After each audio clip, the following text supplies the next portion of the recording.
বিশ্বনবী ফরজ রোজাও রাখতেন, নফল রোজাও রাখতেন। আমরা শুধু ফরজ রাখি, নফল রাখি না। বিশ্বনবী সোমবার রোজা রাখতেন, আবার বৃহস্পতিবার রাখতেন। বিশ্বনবীর জিজ্ঞেস করা হলো, সুইলা আন ইয়াউমিল ইসনাইন, ও নবী সোমবারে রোজা রাখেন কেন?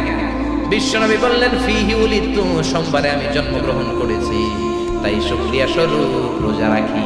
তার মানে বিশ্বনবীর জন্মদিন যদি পালন করতে চান, রোজা রেখে শুকরিয়া করবেন কার? আল্লাহ। আবার বিশ্বনবী আরাফার দিন রোজা রাখতেন, আশুরার দিন রোজা রাখতেন, রমজানের পরে শাওয়ালের 6টা রোজা রাখতেন। বিশ্বনবী বলতেন, মান সামা রমাদানা সুম্মা আতবাআহু সিত্তাম মিন শাওয়ালিন কানা কাসিয়ামিন দাহার।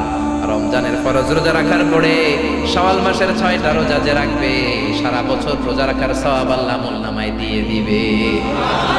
আবার মাসে 3টা স্পেশাল রাখতেন, 13, 14, 15 আইয়ামুল বীর।